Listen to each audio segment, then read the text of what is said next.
Hello, viewer, and welcome to Spotlight here on Hope TV, where you look and live. And we always do our very best to bring to you perspectives, especially to us as Christians, that help us in engaging and interacting with different contemporary situations. We'll have today a commentary on different aspects that are happening in our community, and also bring to you ways of thinking or ways of reflecting, thoughts that would be helpful in fueling, in enriching our engagement in these areas. Let's start with politics and dignity. Now, Reverend Simon Bevy, a lawyer and renowned contemporary thinker on family values, in a recent media interview, described leadership as a heart to lift people from circumstances of shame and continuously instill in them a sense of dignity. Now, the striking part of his description is the potential present in a narrative of dignity. While dignity is implied in the other economic models being popularized during this leadership transition season, political expression hits and lands differently when you talk about dignity, and dignity forms the base language. What you say matters as well as how you say it. Now, most Kenyan politicians tell of economic models and connect them directly to economic outcomes.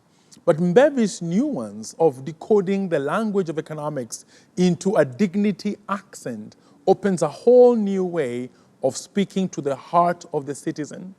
Drumming up the need for dignity also gives people new eyes to see their context, and with this, new ways of articulating what they expect from their leaders. Dignity is achieved by decent infrastructure. Greedy entrepreneurs at some point cast humanness out of the window and reduced people into units of cargo. Commuters were squeezed into every possible space in the Matatu chamber, leading to some very embarrassing, very abasing interactions. Now, the late John Mishuki rose up as an agent of dignity that led to the Mishuki rules. But sadly, he has very few disciples. It is terrible when sick children share a hospital bed. Students in rickety structures are unable to reconcile how education is the key when they study under a tree. Children in some parts of the country still have to travel long distances to fetch water, yet under their feet is a massive aquifer. A senior lady still uses firewood, just as did her parents, because years later, briquettes, gas, and electricity are far out of reach in her village. Now, state love invests in progressive infrastructure with a cardinal motive of lifting shame and effecting dignity. Dignity also is achieved by hope-spiration. Now, Mbevi, in his commentary, said that sometimes citizens need preaching politicians. The preacher and the politicians are both hope givers, the difference being the sources of their hope. For the preacher, the source is a supreme being, or for the politician, the source is state systems. Now, this hope must be authentic and is mobilized such that both the supreme being and the state systems move in favor of the people. Hope comes from being listened to by a power that cares. Leaders should build a reputation of taking people's concerns seriously. Now, Kenyans have been going through a severe wilderness and have lacked hope sparers. Hard-working parents nurse feelings of shame as they line up to secure bursaries for their children, silently praying for the day when their hard work will pay well enough to deliver them from handout queues. Sometimes all Kenyans want to hear from those in authority is, "We will pull through," and that it will be tough for a while, but there are brighter days ahead. Of all the politicians who mount podiums every day, none has branded themselves as a hope sparer. The zeal we see is that of anxious vote hunters.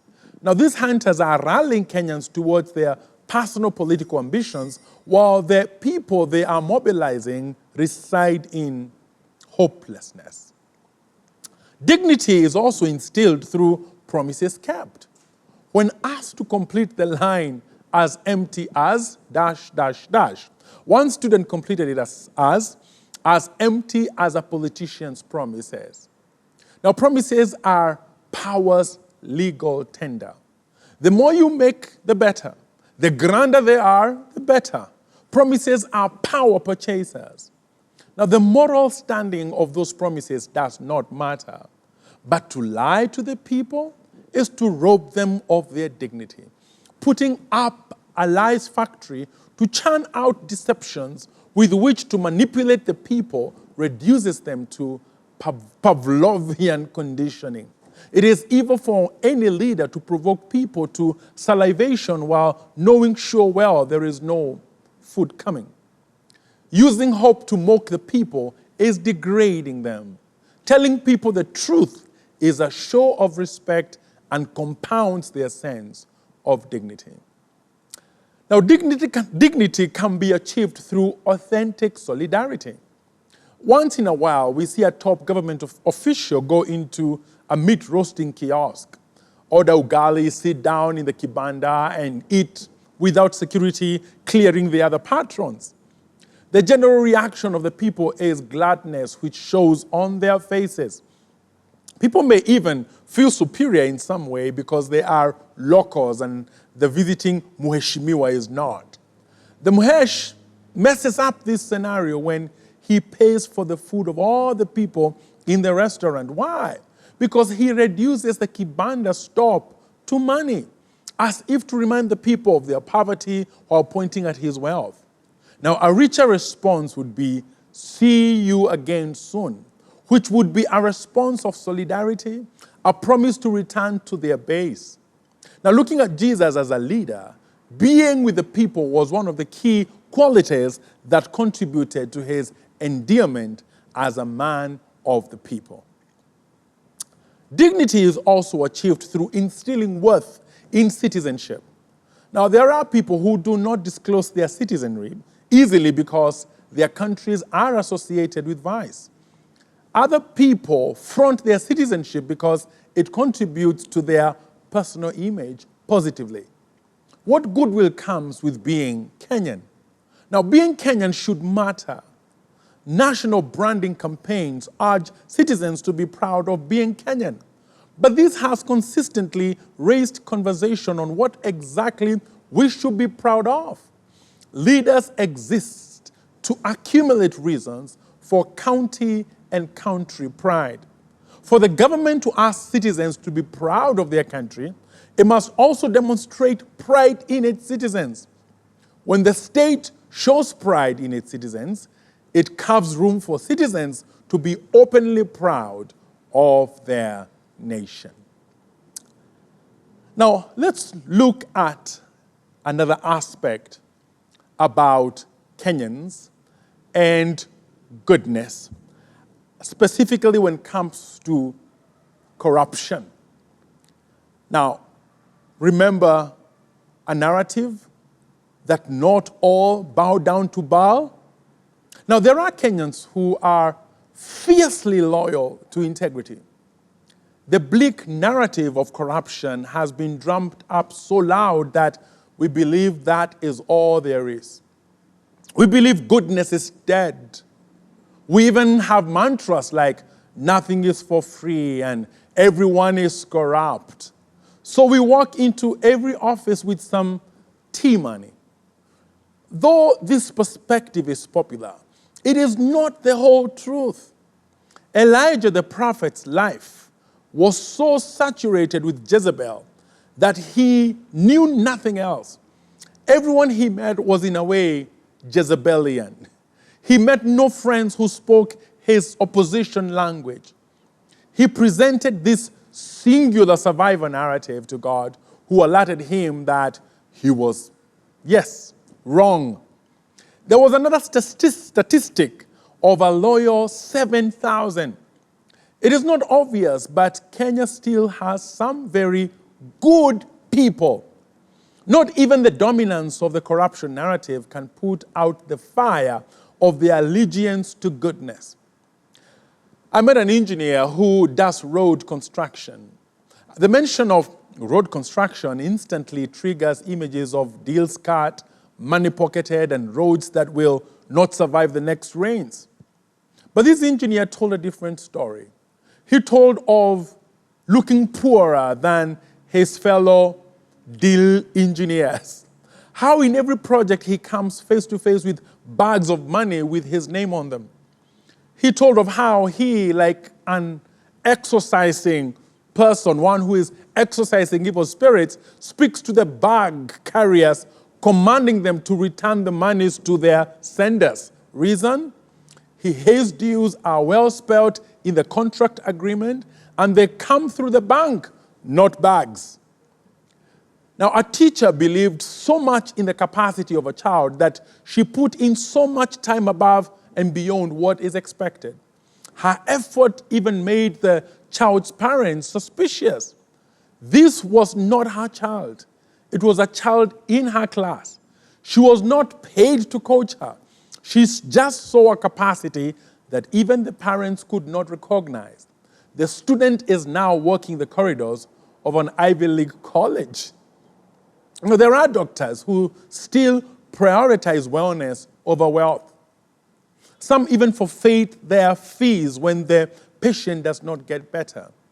Now, as we complain about doctors who are unexplainably expensive, there's a cluster that is genuinely moved to offer their skills, resources, and networks to bring healthcare to people who would otherwise lie down and die. A pastor in this city recently organized what he called a comfort service. He invited all people who had lost loved ones during the lockdown period. His reasoning? Hurried burials and limitations of people that characterized the pandemic period left mourning families not comforted enough. Their gathering was huge, yet the offering part was visibly and intentionally absent from the liturgy. A plumber came to our home on multiple days to do repairs on a pump. On one of the days, he even brought a colleague who he described as a pump specialist. But the pump functioning did not improve to the expected level. When asking how much we should pay him, I was already ready to haggle over the fees, but I was wrong. To my surprise, he said, "The pumping did not improve. Therefore, you have nothing to pay me for." Now, recently I parked by a roadside next to a flower selling yard. It was a misty day, so I had turned on the front lights. As I left to do the purchasing, I accidentally left the lights on. When I was done, the car could not start. The battery was down and out. Buyers who were parked next to us did not have jumpers. I walked over to some traffic policemen nearby and asked if they could have jumpers by any chance. They did not.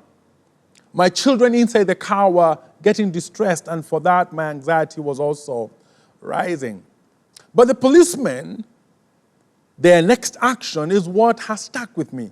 One of them moved to the middle of the road and stopped a number of cars, asking them if they had jumpers to help a stranded driver. Finally, one stopped and helped us on our way. The police officers asked for nothing. Now, sometimes goodness lies latent in people, waiting for a trigger strong enough to enliven it. When stories of children who scored well but poverty stood in their way and in the way of their ambitions are broadcast on primetime news, we have reports of oversubscription as people flood offering help. Some of the responses are political and publicity-seeking, but a significant number come from hearts that crave no recognition. Because of these moved hearts, students are consistently in school today. Now, there are fresh political aspirants entering the political scene with a dream of infusing values into our stained politics. Some may call this freshers, and they may call them naive. But if it takes a naive lot to confront the vice, let them have their fair chance. Let them bring along their slings and smooth stones. Though they may not have the political experience of those regarded as giants, their effort is worth total respect. Kenya has an unknown tribe of people who are stubbornly incorruptible. They reject any form of invitation to underhand deals, no matter how lucrative. These people know the value of a good name, which is more precious than silver. They will not wink at gain that comes through oppressing others. Though they are ambitious, they understand contentment. Though surrounded by evil, they know that uprightness is a step higher than the thickest darkness. It is tough, but they insist on the road less traveled. These good people, though few, have sustained Kenya's breath. Evil could have choked this country dead. There's enough darkness already. Do not add to it. Join the good tribe. Now, we have many professions in Kenya. But there are some professions that sometimes we either disregard or think lowly about, but we should honor all professions, all forms of work. Our contemporary culture conducts a scan on people's jobs so as to determine who to honor and who to minimize.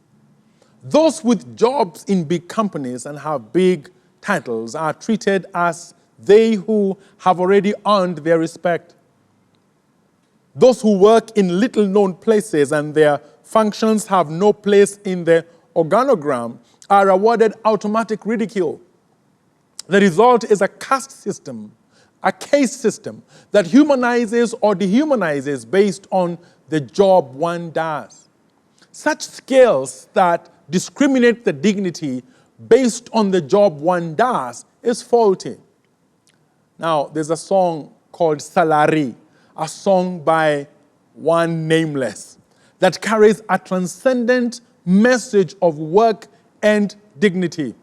One cannot help but feel that this song should have been received more widely and should last permanently on the airwaves. It needs to be rediscovered as a perfect work anthem, as did the Maroon Commandos' Uvivu ni Adui Mkubwa and So Many Vijana by Henry Makobi. It honors, this song Salary honors all forms of work, praising the working person and not their position at work. Yet many of those with big titles expect automatic honor and executive treatment everywhere. Like they traveling first class, they stare at those passing through their cabin to the economy class as a miserable distraction. Such a view comes from pride and is not of wisdom.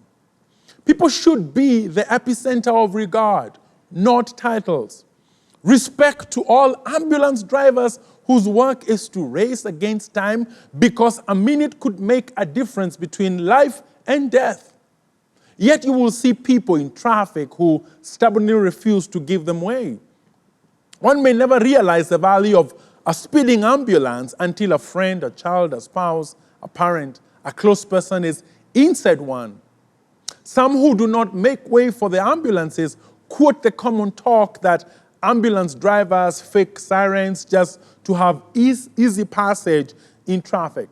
But it is better to give way than to punish real patients in the name of fake drivers.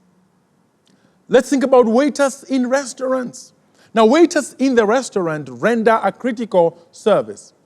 Their only substitute is automatic food serving machines. They welcome our hungry selves with a smile. Like hunger healers, they guide through a menu promising to have the perfect cure for the famished. Sometimes you want to eat but cannot make up your mind. These waiters step in as discerning dish consultants. Their recommendation will often turn out to be your new favorite. When you patronize an outlet, they serve your usual without you even having to ask. Yet there are those who exercise their power on waiters. They yell at them, speak rudely, and command them as if they were lesser humans. Such is evidence of foolishness. Now, the morgue attendant is a strong presence when we are weakest. They handle our beloved when we are scared of their lifelessness. Some are moved by the grief of the bereaved and even weep with them. They are the last handlers of those we love. They are part of our healing process as they keep calm when our hearts are in chaos. They accord our departed love and dignity as we guide them to. They make them look decent and accessible in death, bringing them out in their best suit and the stunning dress, even the transcendent woman's guild headgear. Now, these attendants deserve honor, not abasement. Now, the maize roaster on the roadside serves us with an equalizing snack. The rich have the ability to roast it in their ovens at home, but it will never be like the one browned by the roadside roaster. Like at the Kijabi bus stop, the Range Rover guy stops and makes his order for the soft ones. The construction worker is standing by waiting for his lunch snack to brown to his liking. Even the chap walking home stops by and gets his piece to keep him company as he goes home, as he is on his way.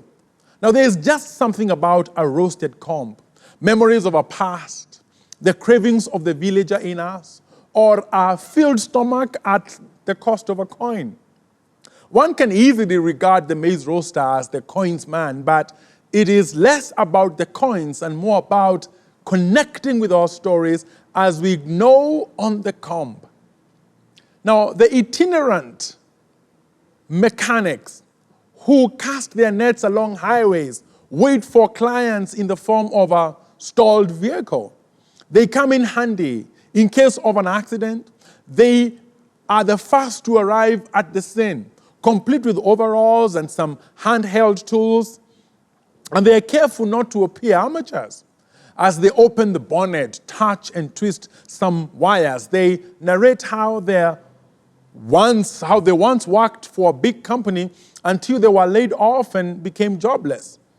In their story, they mention food and school fees and debts and frustrations of not making ends meet. Thing is that most of these stories are true. Some give their context in case you come across an opportunity and you remember them. Their mastery shows as they ignite the car, and to your relief, the engine cranks back to life. When you ask them their charges, they are wise to tell you to give whatever you find fit. When you remember their story, you pay more than the cost of the part they replaced. As your car starts, your heart is also touched. Now, respect to all garbage collectors as well, who take away what we consider dirt and trash. Let's not look down upon the ex-hoster personnel who come to drain the septic tank. No one collecting truck was boldly written, "My joy is collecting your waste." Now, when they come to your home, do not frown at them. They came because of your mess in the first place.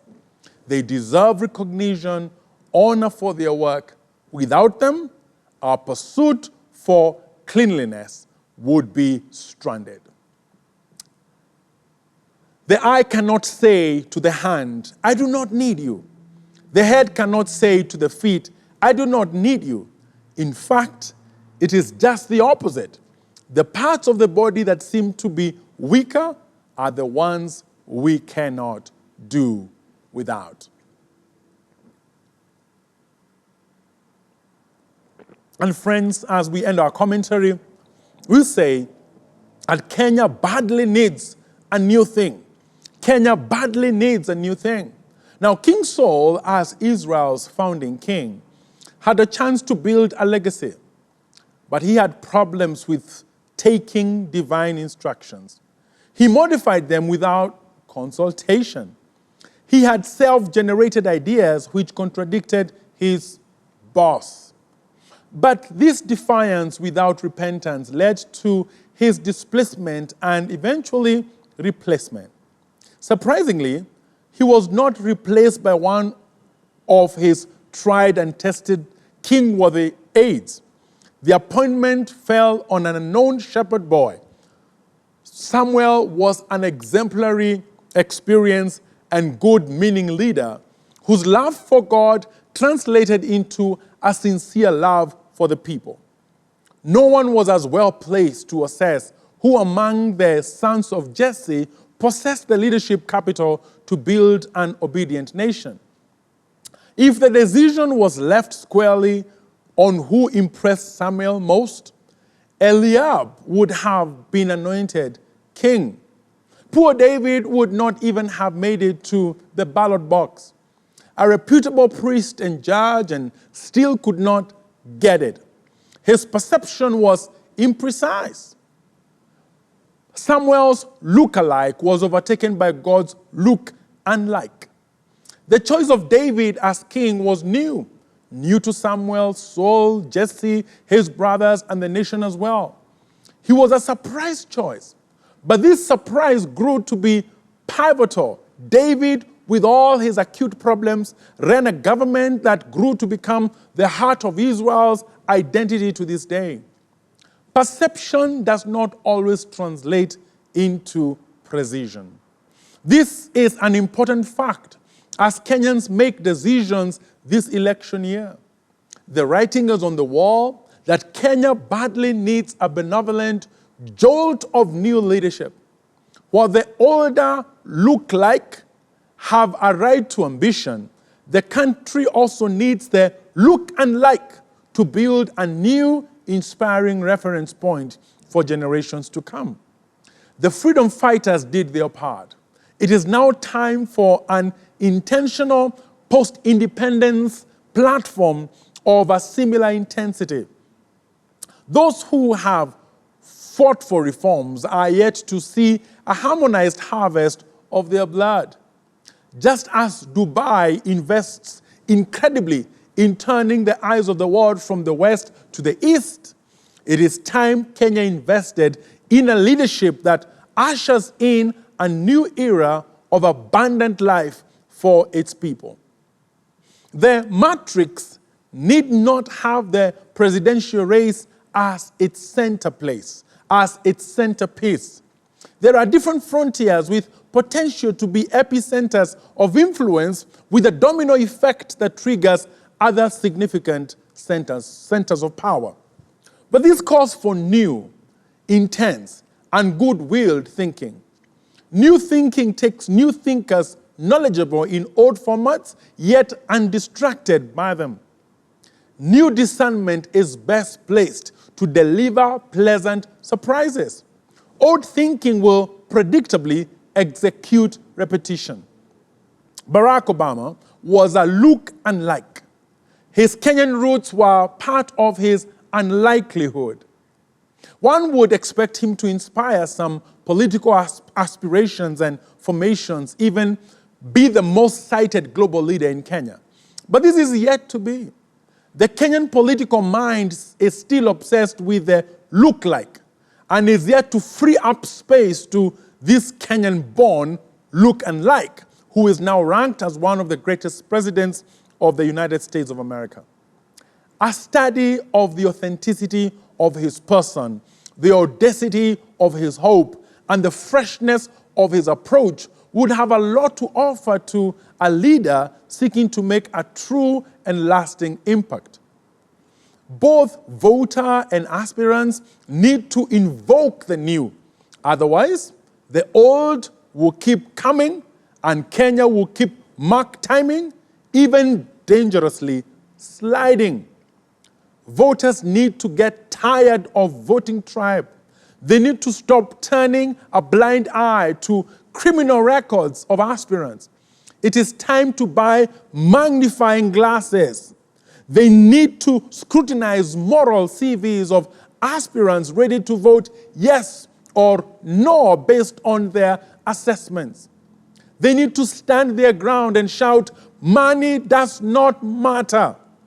Like Samuel, voters must know they are not helplessly stuck with the so-called two-horse race.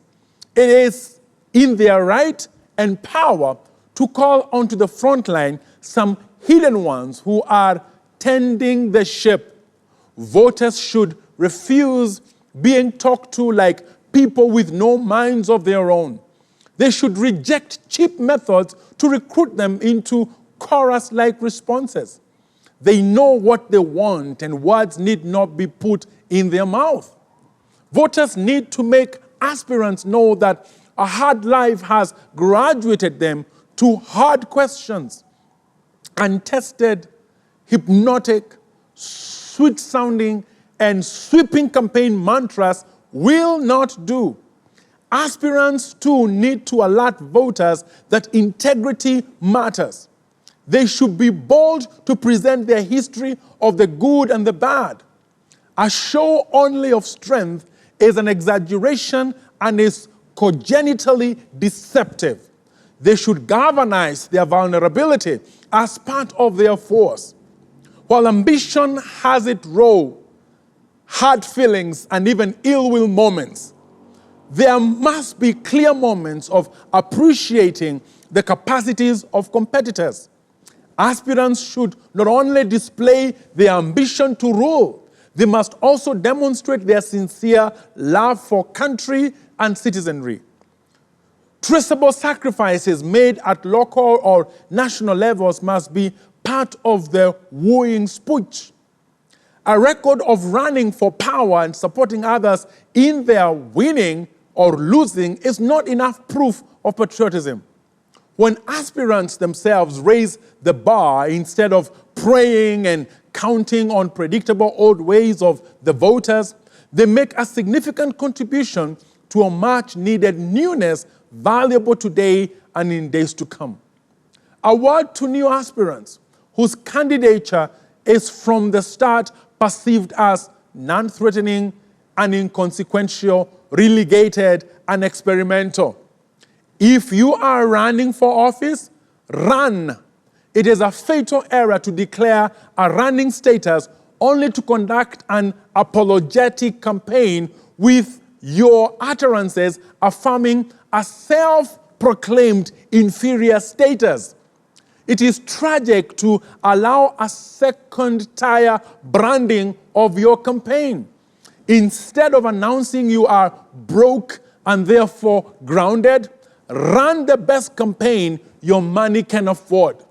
If your vision and philosophy is radically different, you need not nuance it to rhyme with mainstream computations. Present your approach boldly. Who knows? Like David, the freshness Kenya needs to usher in a new chapter of freedom could be present in your look and like, and only awaits Samuelizing. This has been Spotlight. Let's keep thinking. Let's keep reflecting. God bless us as we go forward as Christians, shaping this community that God has given us in the direction of light. Good night.